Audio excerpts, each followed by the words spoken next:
नमस्कार, मैं संजय पिंपले कहानियां पॉडकास्ट पर आपका स्वागत करता हूं। लीजिए सुनते हैं मुंशी प्रेमचंद जी की कहानी पंच परमेश्वर।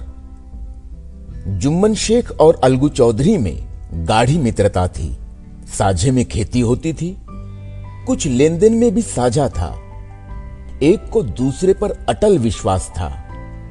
जुम्मन जब हज करने गए थे तब अपना घर अलगू को सौंप गए थे और अलगू जब कभी बाहर जाते तो जुम्मन पर अपना घर छोड़ देते थे। उनमें न खान पान का व्यवहार था न धर्म का नाता, केवल विचार मिलते थे। मित्रता का मूल मंत्र भी यही है। इस मित्रता का जन्म उसी समय हुआ जब दोनों मित्र बालक ही थे और जुम्मन के पूज्य पिता जुमराती उन्हें शिक्षा प्रदान करते थे। अलगू ने गुरुजी की बहुत सेवा की थी, खूब रकाबियां मांझी, खूब प्याले धोए। उनका हुक्का एक क्षण के लिए भी विश्राम न लेने पाता था, क्योंकि प्रत्येक चिलम अलगू को आध घंटे तक किताबों से अलग कर देती थी।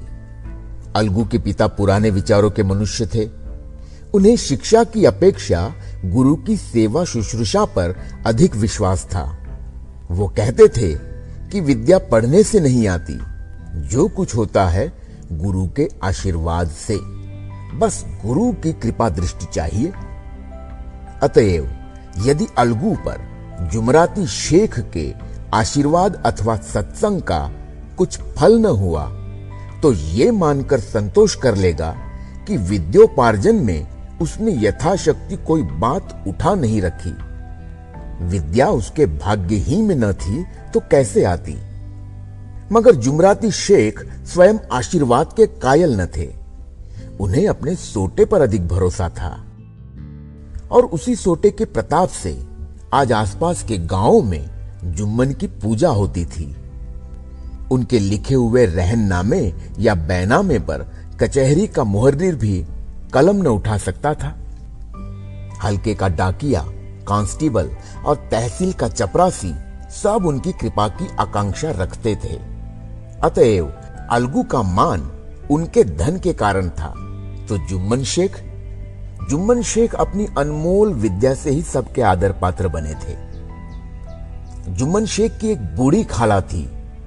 उसके पास कुछ थोड़ी सी मिल्कियत थी, परंतु उसके निकट संबंधियों में कोई न था। जुम्मन ने लंबे चौड़े वादे करके वो मिल्कियत अपने नाम लिखवा ली थी। जब तक दान पत्र की रजिस्ट्री न हुई थी तब तक खाला जान का खूब आदर सत्कार किया गया। उन्हें खूब स्वादिष्ट पदार्थ खिलाए गए, हलवे पुलाव की वर्षा सी की गई। पर रजिस्ट्री की मुहर ने इन खातिरदारियों पर भी मानो मुहर लगा दी। जुम्मन की पत्नी करीमन रोटियों के साथ कड़वी बातों के कुछ तेज तीखे सालन भी देने लगी।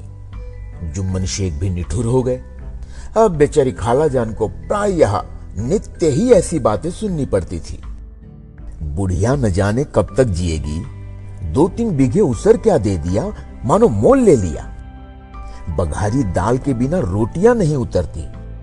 जितना रुपया इसके पेट में झोंक चुके उतने से तो अब तक गांव मोल ले लेते। कुछ दिन खाला जान ने सुना और सहा, पर जब न सहा गया तब जुम्मन से शिकायत की। जुम्मन ने स्थानीय कर्मचारी गृहस्वामी के प्रबंध में दखल देना उचित न समझा। कुछ दिन तक और यूं ही रो धोकर काम चलता रहा। अंत में एक दिन खाला ने जुम्मन से कहा, बेटा, तुम्हारे साथ मेरा निर्वाह न होगा।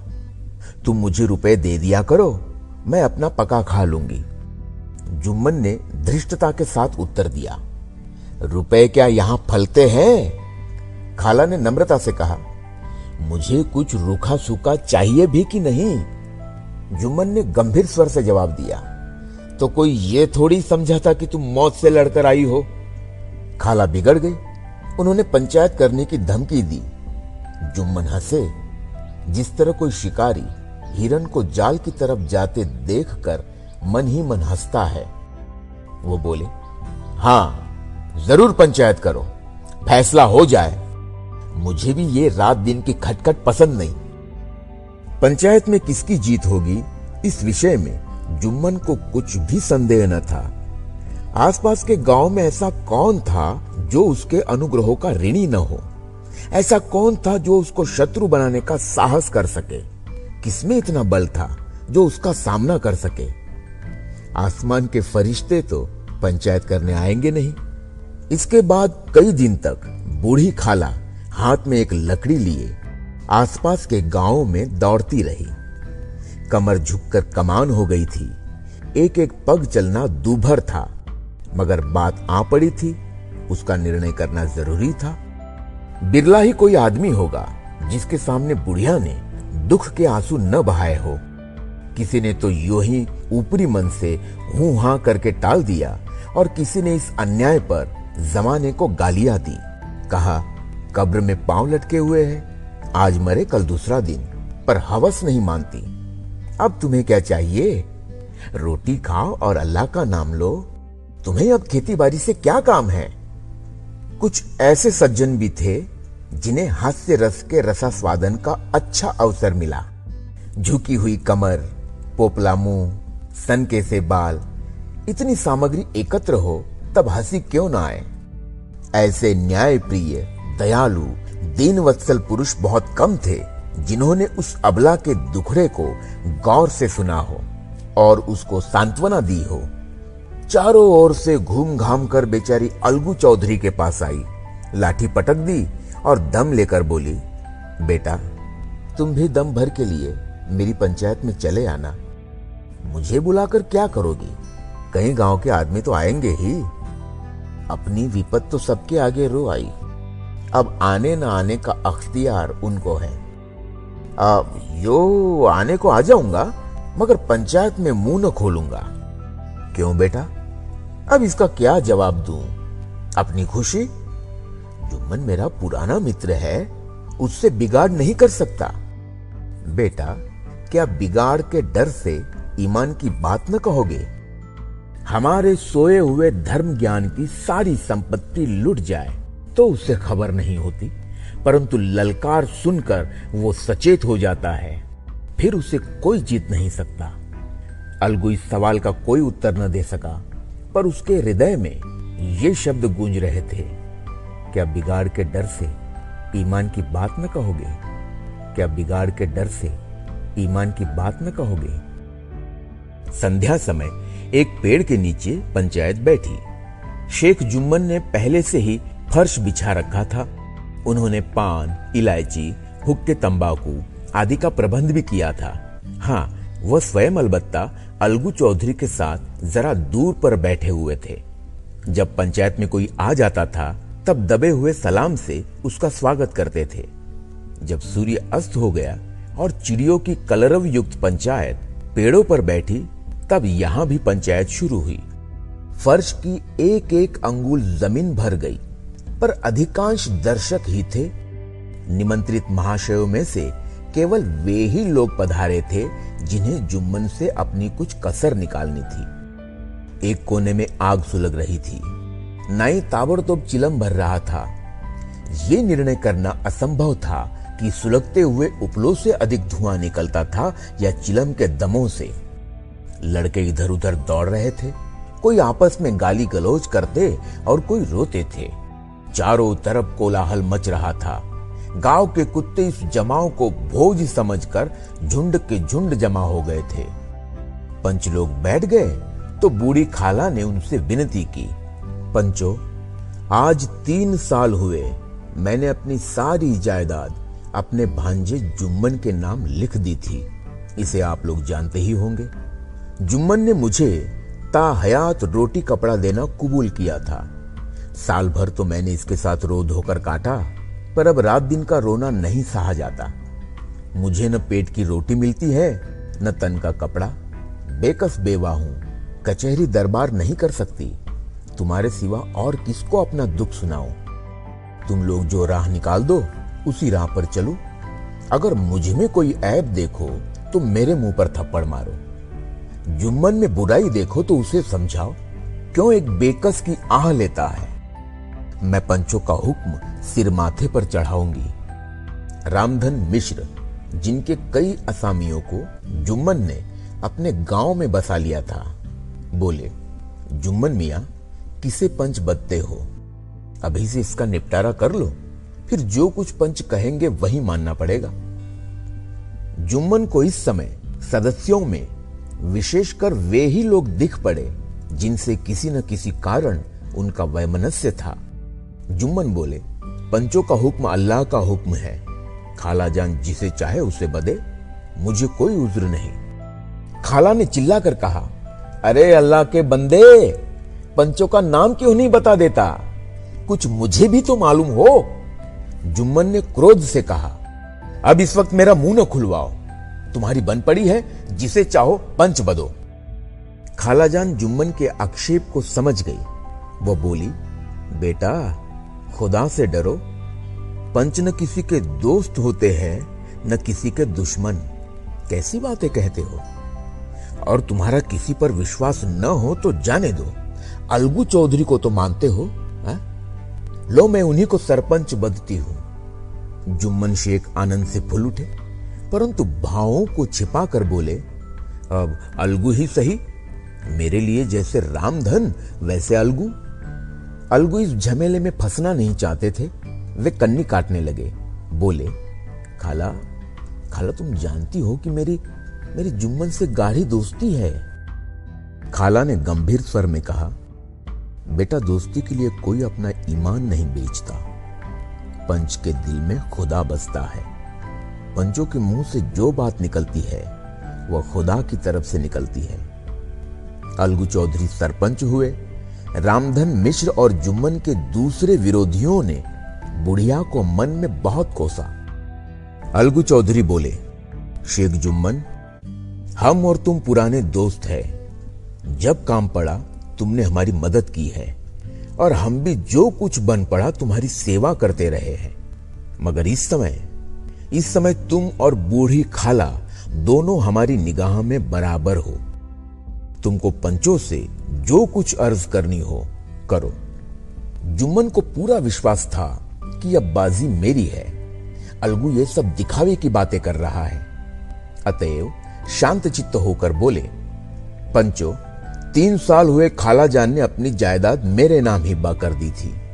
मैंने उन्हें ताहयात खाना कपड़ा देना कबूल किया था।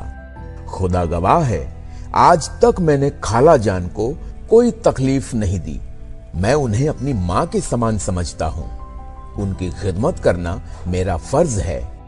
मगर औरतों में जरा अनबन रहती है, उसमें मेरा क्या बस है? खाला जान मुझसे माहवार खर्च अलग मांगती है। जायदाद जितनी है वो पंचों से छिपी नहीं। उससे इतना मुनाफा नहीं होता है कि माहवार खर्च दे सकूं। इसके अलावा हिब्बा नामे में माहवार खर्च का कोई जिक्र नहीं तो मैं भूलकर भी इस झमेले में न पड़ता। बस मुझे यही कहना है। आइंदा पंचों का अख्तियार है, जो फैसला चाहे करें। अलगू चौधरी को हमेशा कचहरी से काम पड़ता था, अतएव वह पूरा कानूनी आदमी था। उसने जुम्मन से जिरह शुरू की। एक एक प्रश्न जुम्मन के हृदय पर हथौड़े की चोट की तरह पड़ता था। रामधन मिश्र इन प्रश्नों पर मुग्ध हुए जाते थे। जुम्मन चकित थे कि अलगू को क्या हो गया। अभी ये अलगू मेरे साथ बैठा हुआ कैसी कैसी बातें कर रहा था, इतनी ही देर में ऐसी काया पलट हो गई कि मेरी जड़ खोदने पर तुला हुआ है। न मालूम कब की कसर ये निकाल रहा है। क्या इतने दिनों की दोस्ती कुछ भी काम न आएगी? जुम्मन शेख तो इसी संकल्प विकल्प में पड़े हुए थे कि इतने में अलगू ने फैसला सुनाया। जुम्मन शेख, पंचों ने इस मामले पर विचार किया। उन्हें यह नीति संगत मालूम होता है कि खालाजान को माहवार खर्च दिया जाए। हमारा विचार है कि खाला की जायदाद से इतना मुनाफा अवश्य होता है कि माहवार खर्च दिया जा सके। बस यही हमारा फैसला है। अगर जुम्मन को खर्च देना मंजूर न हो तो हिब्बानामा रद्द समझा जाए। यह फैसला सुनते ही जुम्मन सन्नाटे में आ गए। जो अपना मित्र हो वो शत्रु का व्यवहार करे और गले पर छुरी फेरे, इसे समय के हेर फेर के सिवा और क्या कहे। जिस पर पूरा भरोसा था उसने समय पड़ने पर धोखा दिया। ऐसे ही अवसरों पर झूठे सच्चे मित्रों की परीक्षा की जाती है। यही कलयुग की दोस्ती है। अगर लोग ऐसे कपटी धोखेबाज न होते तो देश में आपत्तियों का प्रकोप क्यों होता। ये हैजा, प्लेग आदि व्याधियां दुष्कर्मों के ही दंड है। मगर रामधन मिश्र और अन्य पंच अलगू चौधरी की इस नीति परायणता की प्रशंसा जी खोल कर रहे थे। वे कहते थे, इसका नाम पंचायत है, दूध का दूध और पानी का पानी कर दिया। दोस्ती दोस्ती की जगह है, किंतु धर्म का पालन करना मुख्य है। ऐसे ही सत्यवादियों के बल पर पृथ्वी ठहरी है, नहीं तो वह कब की रसातल को चली जाती। इस फैसले ने अलगू और जुम्मन की दोस्ती की जड़ हिला दी। अब वे साथ साथ बातें करते नहीं दिखाई देते। इतना पुराना मित्रता रूपी वृक्ष सत्य का एक झोंका भी सह न सका। सचमुच वह बालू की ही जमीन पर खड़ा था। उनमें अब शिष्टाचार का अधिक व्यवहार होने लगा। एक दूसरे की आव भगत ज्यादा करने लगे। वे मिलते जुलते थे, मगर उसी तरह जैसे तलवार से ढाल मिलती है। जुम्मन के चित्त में मित्र की कुटिलता आठों पहर खटका करती थी। उसे हर घड़ी यही चिंता रहती थी कि किसी तरह बदला लेने का अवसर मिले। अच्छे कामों की सिद्धि में बड़ी देर लगती है, पर बुरे कामों की सिद्धि में ये बात नहीं होती। जुम्मन को भी बदला लेने का अवसर जल्द ही मिल गया।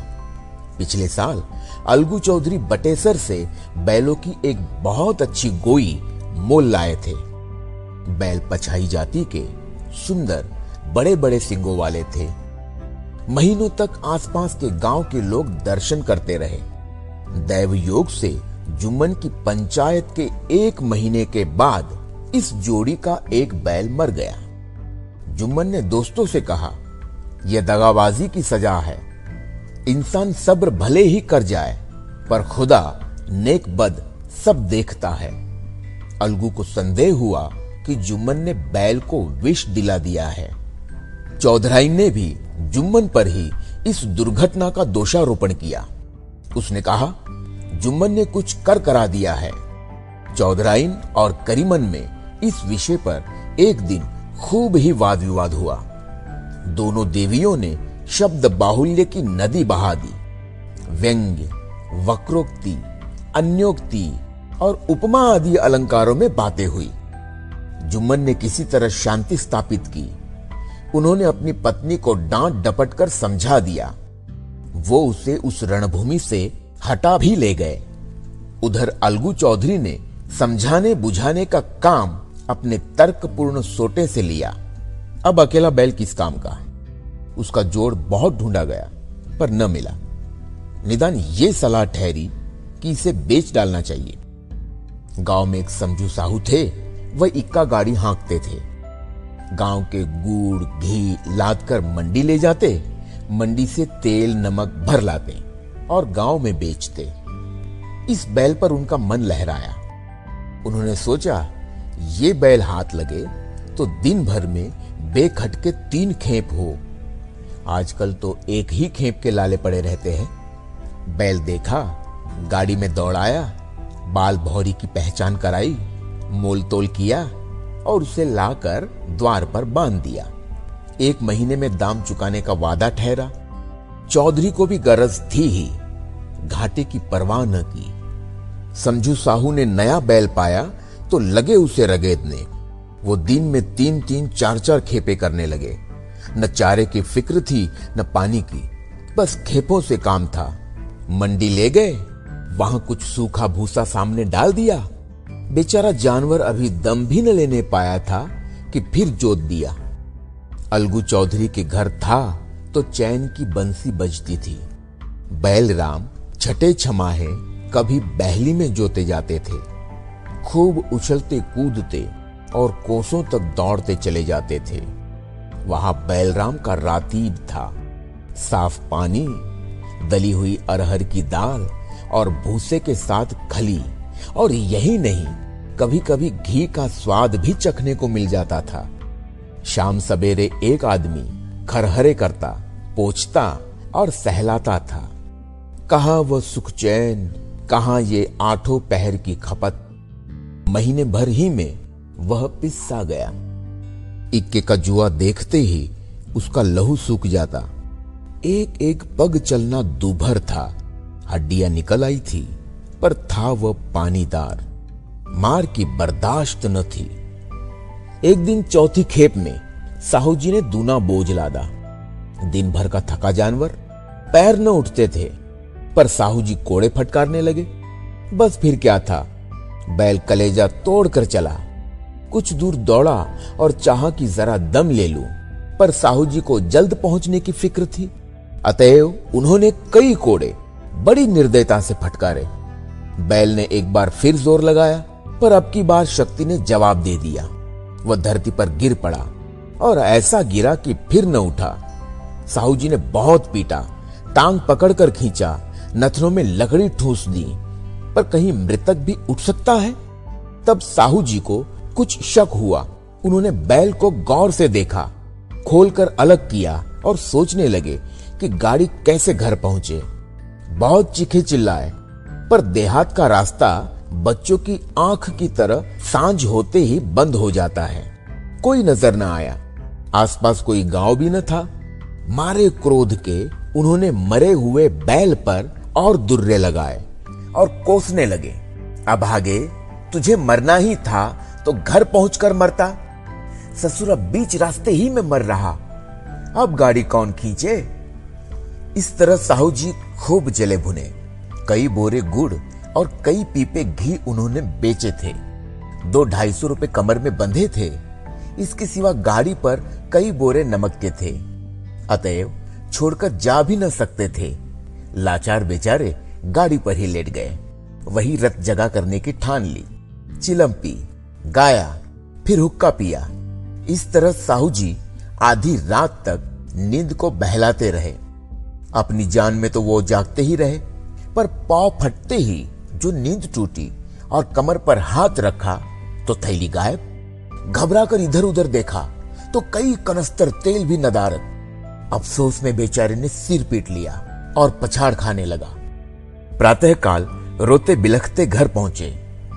सहुआइन ने जब ये बुरी सुनावनी सुनी तब पहले तो रोई, फिर अलगू चौधरी को गालियां देने लगी।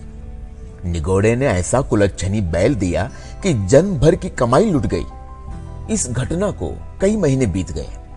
अलगू जब अपने बैल के दाम मांगते तब साहू और सहुआइन दोनों ही झल्लाए हुए कुत्ते की तरह चढ़ बैठते और अंड बंड बकने लगते। वाह, यहां तो सारे जन्म की कमाई लुट गई, सत्यानाश हो गया, इन्हें दामों की पड़ी है। मुर्दा बैल दे दिया था, उस पर दाम मांगने चले हैं। आंखों में धूल झोंक दी। सत्यानाशी बैल गले में बांध दिया। हमें नीरा पोंगा ही समझ लिया है। हम भी बनिए के बच्चे हैं। ऐसे बुद्धू कहीं और होंगे। पहले जाकर किसी गड्ढे में मुंह धो आओ, तब दाम लेना। न जी मानता हो तो हमारा बैल खोल ले जाओ। महीना भर के बदले 2 महीना जोत लो, और क्या लोगे। चौधरी के अशुभ चिंतकों की कमी न थी। ऐसे अवसरों पर वे भी एकत्र हो जाते और साहू जी के बर्राने की पुष्टि करते। परंतु 150 रुपए से इस तरह हाथ धो लेना आसान न था। एक बार वो भी गर्म पड़े। साहू जी बिगड़कर लाठी ढूंढने घर में चले गए। अब सहुआइन ने मैदान लिया। प्रश्नोत्तर होते होते हाथापाई की नौबत आ पहुंची। सहुआइन ने घर में घुसकर किवाड़ बंद कर लिए। शोरगुल सुनकर गांव के भले मानस जमा हो गए। उन्होंने दोनों को समझाया, साहू जी को दिलासा देकर घर से निकाला। वो परामर्श देने लगे कि इस तरह से काम न चलेगा। पंचायत कर लो, जो कुछ तय हो जाए उसे स्वीकार कर लो। साहू जी राजी हो गए। अलगू ने भी हामी भर ली। पंचायत की तैयारियां होने लगी। दोनों पक्षों ने अपने अपने दल बनाने शुरू किए। इसके बाद तीसरे दिन उसी वृक्ष के नीचे पंचायत बैठी। वहीं संध्या का समय था। खेतों में कौवे पंचायत कर रहे थे।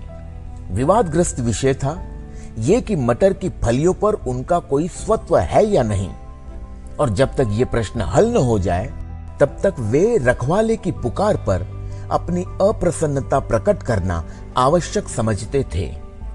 पेड़ की डालियों पर बैठी शुक मंडली में ये प्रश्न छिड़ा हुआ था कि मनुष्यों को उन्हें बेमुरौवत कहने का क्या अधिकार है, जब उन्हें स्वयं अपने मित्रों से दगा करने में भी संकोच नहीं होता।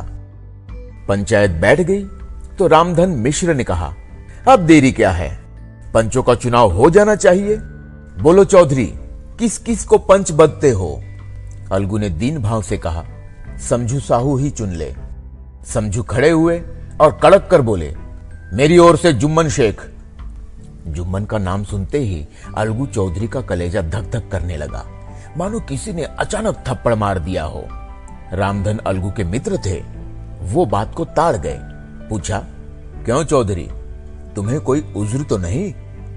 चौधरी ने निराश होकर कहा, नहीं, मुझे क्या उज्र होगा। अपने उत्तरदायित्व का ज्ञान बहुधा हमारे संकुचित व्यवहारों का सुधारक होता है। जब हम राह भूलकर भटकने लगते हैं, तब यही ज्ञान हमारा विश्वसनीय पथ प्रदर्शक बन जाता है। पत्र संपादक अपनी शांति कुटी में बैठा हुआ कितनी धृष्टता और स्वतंत्रता के साथ अपनी प्रबल लेखनी से मंत्रिमंडल पर आक्रमण करता है, परंतु ऐसे अवसर आते हैं जब वो स्वयं मंत्रिमंडल में सम्मिलित होता है। मंडल के भवन में पग धरते ही उसकी लेखनी कितनी मर्मज्ञ, कितनी विचारशील, कितनी न्यायपरायण हो जाती है, इसका कारण उत्तरदायित्व का ज्ञान है। नवयुवक युवावस्था में कितना उद्दंड रहता है, माता पिता उसकी ओर से कितने चिंतित रहते हैं, वे उसे कुल कलंक समझते हैं, परंतु थोड़े ही समय में परिवार का बोझ सिर पर पड़ते ही वो अव्यवस्थित चित्त उन्मत्त युवक कितना धैर्यशील, कैसा शांत चित्त हो जाता है। ये भी उत्तरदायित्व के ज्ञान का फल है। पंचों ने दोनों पक्षों से सवाल जवाब करने शुरू किए। बहुत देर तक दोनों दल अपने अपने पक्ष का समर्थन करते रहे। इस विषय में तो सब सहमत थे कि समझू को बैल का मूल्य देना चाहिए, परंतु दो महाशय इस कारण रियायत करना चाहते थे कि बैल के मर जाने से समझू को हानि हुई। इसके प्रतिकूल दो सभ्य मूल के अतिरिक्त समझू को दंड भी देना चाहते थे, जिससे फिर किसी को पशुओं के साथ ऐसी निर्दयता करने का साहस न हो। अंत में जुम्मन ने फैसला सुनाया, अलगू चौधरी और समझू साहू, पंचों ने तुम्हारे मामले पर अच्छी तरह विचार किया। समझू को उचित है कि बैल का पूरा दाम दे। जिस वक्त बैल लिया उसे कोई बीमारी न थी। अगर उसी समय दाम दे दिए जाते तो आज समझू उसे फेर लेने का आग्रह न करते। बैल की मृत्यु केवल इस कारण हुई कि उससे बड़ा कठिन परिश्रम लिया गया और उसके दाने चारे का कोई अच्छा प्रबंध न किया गया। रामधन मिश्र बोले, समझू ने बैल को जानबूझकर मारा है, अतएव उससे दंड लेना चाहिए। जुम्मन बोले, ये दूसरा सवाल है, हमको इससे कोई मतलब नहीं। झगड़ू साहू ने कहा, समझू के साथ कुछ रियायत होनी चाहिए। जुम्मन बोले, ये अलगू चौधरी की इच्छा पर निर्भर है, ये रियायत करे तो उनकी भलमनसी। अलगू चौधरी फूले न समाये, उठ खड़े हुए और जोर से बोले, पंच परमेश्वर की जय। इसके साथ ही चारों ओर से प्रतिध्वनि हुई, पंच परमेश्वर की जय, पंच परमेश्वर की जय। प्रत्येक मनुष्य जुम्मन की नीति को सराहता था। इसे कहते हैं न्याय। ये मनुष्य का काम नहीं, पंच में परमेश्वर वास करते हैं, ये उन्हीं की महिमा है। पंच के सामने खोटे को कौन खरा कह सकता है। थोड़ी देर बाद जुम्मन अलगू के पास आए और उनके गले लिपट कर बोले, भैया, जब से तुमने मेरी पंचायत की तब से मैं तुम्हारा प्राणघातक शत्रु बन गया था, पर आज मुझे ज्ञात हुआ कि पंच के पद पर बैठकर न कोई किसी का दोस्त होता है न दुश्मन। न्याय के सिवा उसे और कुछ नहीं सूझता। आज मुझे विश्वास हो गया कि पंच की जबान से खुदा बोलता है। अलगू रोने लगे। इस पानी से दोनों के दिलों का मैल धुल गया। मित्रता की मुरझाई हुई लता फिर हरी हो गई।